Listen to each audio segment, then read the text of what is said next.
Power दिया नहीं जाता, पावर छीना जाता है। तैयारी के तंग गलियों में जहां हर मोड़ पर मौत खड़ी थी, वहां एक आदमी ने बंदूक से नहीं बल्कि दिमाग से राज करना चुना। रणवीर सिंह और हमजा अली मजारी। वो पैदा किंग नहीं हुआ था, लेकिन उसने किंग्स बनाए और फिर उन्हीं किंग्स को खत्म कर दिया। From nobody to a king maker. आज हम डिकोड करेंगे पावर पॉलिटिक्स का blueprint from the film Dhurandhar part 1 with the help of 48 laws of power book. मैं Harshal Bhusari, political researcher and game of power book का ऑथर, हमारे इस चैनल पर आपका स्वागत करता हूं। पर उससे पहले जल्दी से इस चैनल को सब्सक्राइब कर लीजिए एंड बेल आइकॉन पर क्लिक कीजिए। Let's begin. पाकिस्तान के लहरी में कदम रखना मतलब मौत को इनवाइट करना था। हर गली में बंदूक, हर चेहरे पर शक और हर गोली पर मरने वाले का नाम। लेकिन हमजा अली मजारी रुका नहीं। वो धीरे धीरे डर डर कर नहीं चला, बल्कि सीधा अंदर घुसा। पर क्यों? क्योंकि लॉ नंबर 28 कहता है एंटर एक्शन विद बोल्डनेस। अगर आप हिचकी जाते हैं तो लोग आपकी कमजोरी सूंघ लेते हैं। अगर आप कॉन्फिडेंस से चलते हैं, लोग मान लेते हैं कि आपके पीछे कोई बड़ी ताकत है। बोल्डनेस डाउट को क्रश करती है। फियर हमेशा हेजिटेशन पैदा करता है और हेजिटेशन पावर खत्म कर देता है। हमजा ने पहला मैसेज साफ भेजा, I am not visiting Larry, I belong here. वफादारी से बोलने से साबित नहीं होती, बल्कि काम करने से साबित होती है। जब रहमान के बेटे पर शादी में हमला हुआ और वो खतरे में था, बाकी लोग डर कर चुपे बैठे थे। कोई भी रहमान के बेटे को बचाने के लिए आगे नहीं आया। हमजा ने एक शब्द नहीं बोला।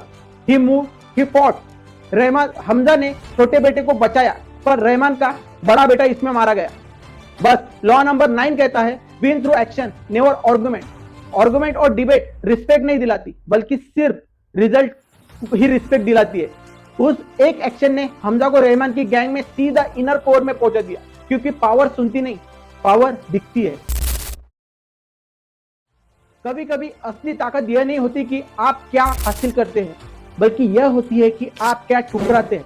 हॉस्पिटल में हमजा को रहमान के छोटे बेटे की जान बचाने के लिए 1 लाख रुपए ऑफर किए गए।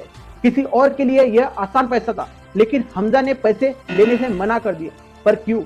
क्योंकि छोटी जीत अक्सर बड़ी महत्वाकांक्षा को मार देती है। लॉ नंबर 36 कहता है डिस्डेन स्मॉल टेम्पटेशन। अगर आप हर छोटे लालच के पीछे भागोगे तो लोग समझ जाएंगे कि आपकी कीमत कितनी कम है। हमजा ने छोटा सा टुकड़ा ठुकराया, क्योंकि उसका लक्ष्य पैसा नहीं था, लैरी का तख्त था। सबसे पावरफुल मैनिपुलेशन वो होती है जो सच जैसी लगे।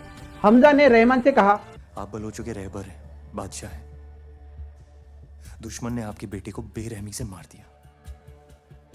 बादशाह अगर इंतकाम न ले तो बेइज्जती पूरे कौम की होती है। ये डायलॉग नहीं था, ये केयरफुली चोजन ट्रूथ था। लॉ 12 कहता है use selective honesty to disarm and influence. पूरा सच मत बोलो, बस इतना सच बोलो कि आगे वाले का ईगो फ्यूल हो जाए। हमजा ने एक पर्सनल अटैक को कम्युनिटी प्राइड में बदल दिया। रहमान के लिए रेवेंज अब सिर्फ गुस्सा नहीं था, बल्कि एक मिशन बन चुका था। चैप्टर 4 लैरी का ताज रहमान डकैत के सर पर था। रहमान लैरी का किंग था, और किंग्स को सिर्फ दुश्मनों से नहीं, अपने ही लोगों से खतरा होता है। हमजा यह समझता था, इसलिए उसने कभी रहमान की स्पॉटलाइट नहीं छीनी, कभी क्रेडिट नहीं मांगा, कभी अपनी काबिलियत दिखाकर रहमान को छोटा या असुरक्षित नहीं किया। क्योंकि लॉ 1 कहता है नेवर आउटशाइन द मास्टर। अगर आप अपने बॉस से ज्यादा चमकते हैं तो आपको प्रमोट नहीं करेगा, बल्कि वो आपको इलिमिनेट कर देगा। हमजा शैडो में रहा, लेकिन हम हर मूव ऑब्जर्व करता रहा। वो झुका नहीं, वो सही समय का इंतजार करता रहा। लैरी की बैठकों में जब बाकी लोग अपनी ताकत साबित करने के लिए बड़ी बड़ी बातें कर रहे थे, तब हमजा बिल्कुल चुप था। आर्गुमेंट्स में भी वो रिएक्ट नहीं करता था, वो ऑब्जर्व करता था। अंडरवर्ल्ड और पावर पॉलिटिक्स का एक अनरिटन रूल है, जो ज्यादा बोलता है वो अपनी कमजोरी खोल देता है। लॉ 4 कहता है always say less than necessary, मतलब कम शब्द ज्यादा वजन। साइलेंस दुश्मन के दिमाग में सवाल पैदा करती है, और सवाल डर पैदा करता है। हमजा ने भाषण नहीं दिए, उसने प्रेजेंस से दबाव बनाया। जब वो कमरे में होता था, लोग उसकी बात से नहीं, बल्कि उसकी खामोशी से डरते थे। सबसे खतरनाक वार वो होता है जिसकी आहट भी सुनाई नहीं देती। यही से हमजा का रियल गेम शुरू हुआ। बाहर से वो वफादार सोल्जर था, अंदर से एक कोल्ड स्ट्रेटेजिस्ट। वेडिंग में मुस्कुराता रहा, वेपन शिपमेंट मैनेज करता रहा, और वही उसी वक्त बिट्रेयल की न्यू भी रखता रहा। क्योंकि लॉ 3 कहता है कंसील योर इंटेंशन। अपने फाइनल मूव को कभी रिवील मत करो। लोग अगर आपके लक्ष्य को समझ गए तो आपकी चाल रोक देंगे। हमजा ने एंड गेम छुपाया, और जब हमला हुआ तो शॉक नहीं बल्कि वो सबसे बड़ा अर्थक्वेक था। सबसे खतरनाक दुश्मन वो होता है जो आपके सबसे करीब बैठा हो। हमजा की पूरी गेम डबल लेयर थी, बाहर से लॉयल गैंगस्टर, अंदर से साइलेंट इंटेलिजेंस एसेट। वो बैठकों में हंसता था, लोगों की बातें ध्यान से सुनता था और हर सीक्रेट इंफॉर्मेशन शांति से कलेक्ट करता था। आईएसआई की links, counterfeit currency network, weapons route, सब पर उसकी नजर थी। क्योंकि लॉ 14 कहता है pose as a friend, work as a spy. दुश्मन को हराने का सबसे आसान तरीका है उसके भरोसे के दायरे में घुसकर जाना। हमजा दोस्त बनकर बैठा था लेकिन खेल किसी और के लिए खेल रहा था।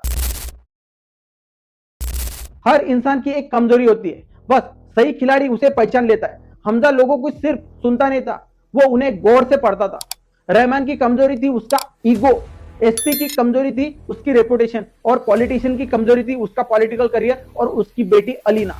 जब एसपी असलम ने रहमान को छोड़ने से मना किया, हमजा ने बहस नहीं की, उसने लाइव टॉर्चर स्ट्रीम कर दिया। बस एक ही दबाव, वो भी बिल्कुल सही जगह। क्योंकि लॉ 33 कहता है discover each man some true. जिस पॉइंट पर दर्द होता है वही दबाओ, क्योंकि असली पावर ताकत में नहीं, कमजोरी पहचानने में होती है। लोग आपके सपनों के लिए नहीं लड़ते, अपने फायदे के लिए लड़ते। हमजा को पॉलिटिशियन की बेटी से शादी करनी थी, वो नेता के पास अपनी प्यार की कहानी लेकर नहीं गया। हमजा उसकी राजनीति की भविष्य की गारंटी लेकर गया। उसने साफ कहा if I rule Larry your throne survive. बस यही था मास्टर स्ट्रोक। क्योंकि लॉ 13 कहता है appeal to people self interest not to their mercy. लोगों को ये मत बताओ कि तुम्हें क्या चाहिए, उन्हें दिखाओ कि उन्हें क्या मिलेगा। हमजा ने सिर्फ शादी नहीं की, उसने पॉलिटिशियन जमील के साथ अलायंस सिक्योर किया। पावर गेम में सबसे डेंजरस चाल क्या होती है? जब दुश्मन को लगे कि उसके पास कई ऑप्शन है लेकिन असल में हर रास्ता उसी जाल की तरफ जा रहा होता है। यही चाल लैरी में हमजा चलता है। हमजा सीक्रेटली जमील और एसपी असलम को रहमान के खिलाफ अलाइन करता है। रहमान को लगता है कि वो अभी भी सब कुछ उसके कंट्रोल में है, लेकिन असली गेम कुछ और ही है। वेपन डिलीवरी के दिन हमजा एक सिंपल मूव करता है, उजैर को शिपमेंट साइट भेज देता है और खुद रहमान को गाड़ी में बैठाकर एसपी के ट्रैप की तरफ लेकर जाता है। रास्ते में रहमान को दगाबाजी का एहसास होता है, कार में वॉयलेंट स्ट्रगल होता है और कार क्रैश हो जाती है। यही है लॉ नंबर 31 की असली ताकत।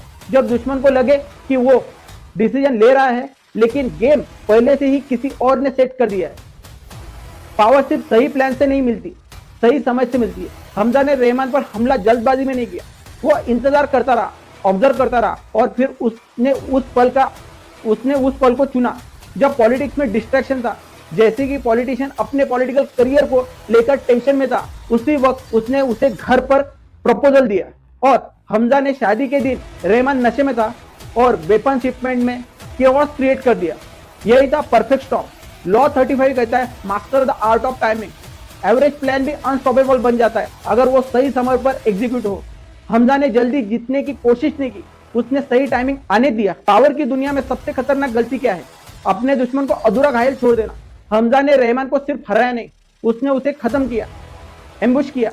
गाड़ी क्रैश हुई और हॉस्पिटल में रहमान की कहानी खत्म हो गई। No come back, no second chance. क्योंकि लॉ 15 कहता है क्रश यूर एनिमी टोटली। अगर दुश्मन आधा जिंदा या घायल रहा तो वो दोबारा उठकर बदला लेगा।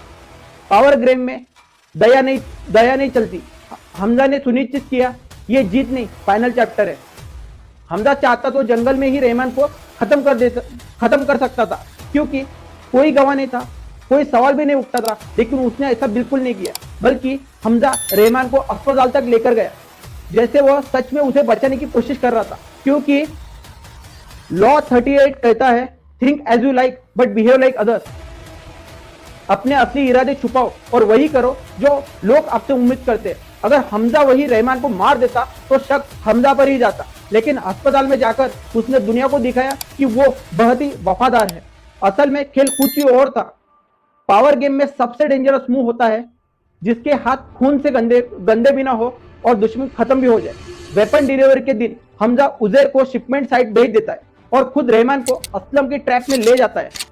रेमन मर जाता है, लेकिन दुनिया को दिखता है हमजा रेमन को बचाने की कोशिश कर रहा था, और हमजा उधर बलोच को कहता है कि एसपी असलम के साथ मुठभेड़ हुई, और ब्लेम पूरा एसपी असलम की टास्क फोर्स पर डाल देता है। यही है law 26, keep your hands clean. Real power वही है जहां काम भी हो जाए और दाग भी न लगे। हमजा सिर्फ हीरो नहीं था और विलन भी नहीं था, वो उससे भी ज्यादा खतरनाक चीज था, एक स्ट्रेटेजिस्ट। धुरंधर की कहानी हमें एक खतरनाक पावर का सच दिखाती है। पावर सिर्फ बंदूक के ताकत से नहीं आती, पावर बनती है साइकोलॉजी, पेशेंस और सही समय पर सही चाल चलने से। हमजा अली मदारी ने हमें दिखाया कि असली खिलाड़ी वही होता है जो सामने से नहीं बल्कि शैडो से खेलता है। अगर आपको ये वीडियो पसंद आई हो तो वीडियो को लाइक एंड शेयर जरूर करें। अब सवाल आपसे है, अगर आप लैरी में होते तो हमजा को फॉलो करते या उससे डरते? कमेंट में जरूर बताएं, because remember, game of power कभी खत्म नहीं होता, it only changes player. Thank you, जय हिंद।